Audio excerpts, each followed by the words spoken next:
Mr. Speaker, when I was asked to do this speech, I felt very unqualified. I've heard many firsthand accounts about World War II. My father lied about his age to escape a bad home life and joined World War II. My father-in-law served in the 51st Evacuation Hospital attached to General Patton's 7th Army. Boy, did he have some stories, including liberation of a concentration camp. My good friend, Bob Teeter, served on D-Day, and I will never forget his account of that. I wish I had recorded the memories that I heard, but I didn't.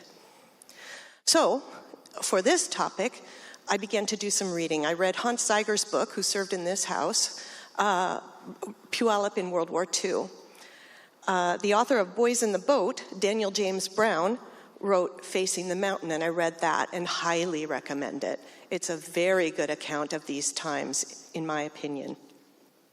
So here's a very quick history of what happened. More for me than for you, Mr. Speaker. Tensions with Japan began to grow in the 30s, and they resulted in an embargo by 1938. By 1941, most Americans were convinced that we were going to go to war with Japan. And on December 7th, 1941, the Japanese Empire attacked our fleet in Pearl Harbor. 2,400 souls perished. For my parents' generation, this was their 9/11. For our Japanese American citizens and their parents' generation, this shattered their world.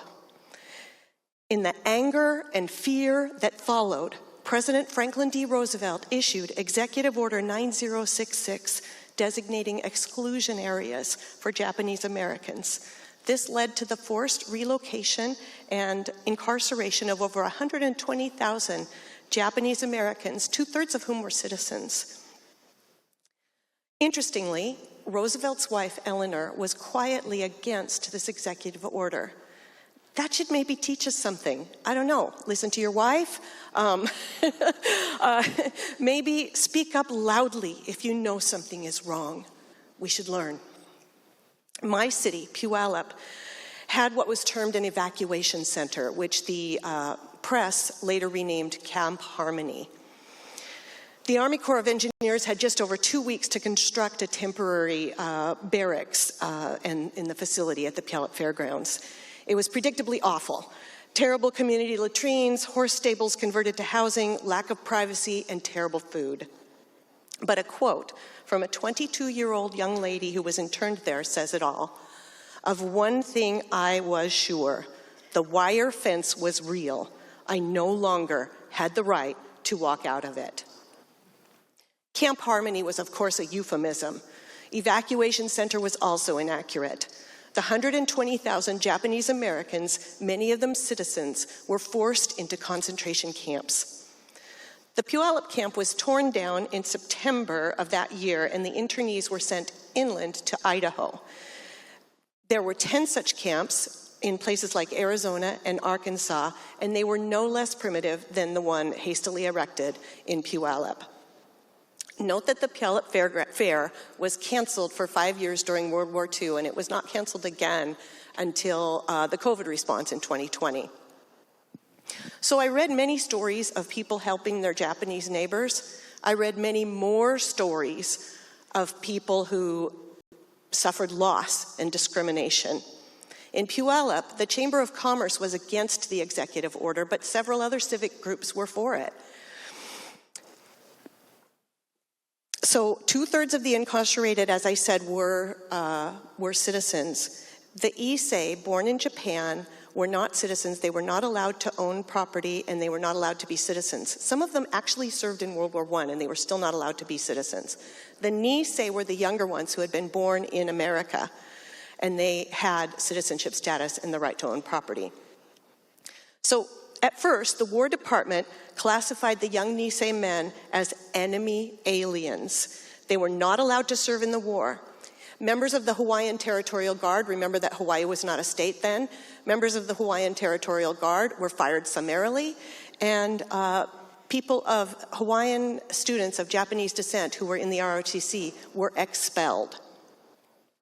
So when Roosevelt opened up the military to the Nisei in early 1943, Japanese Americans volunteered from both the concentration camps and from Hawaii. Remember, Hawaii was not a state yet, no one was interned there.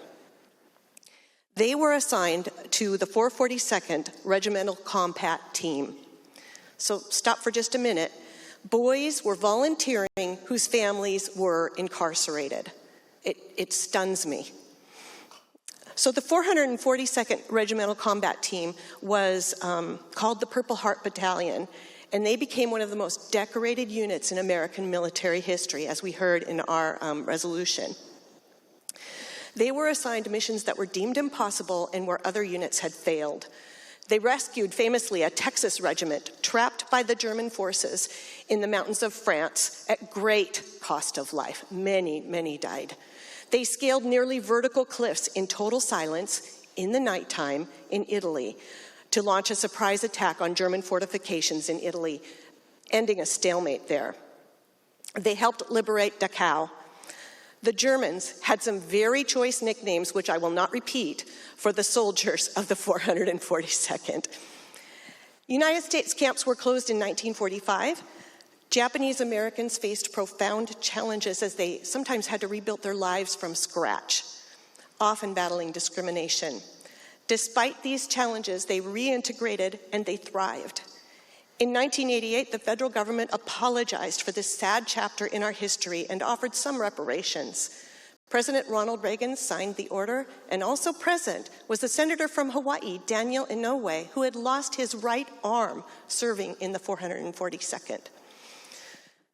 The Puyallup Valley chapter of the Japanese American Citizens League would surely invite us to go to the Remembrance Gallery, honoring those who lived through these times and share their stories.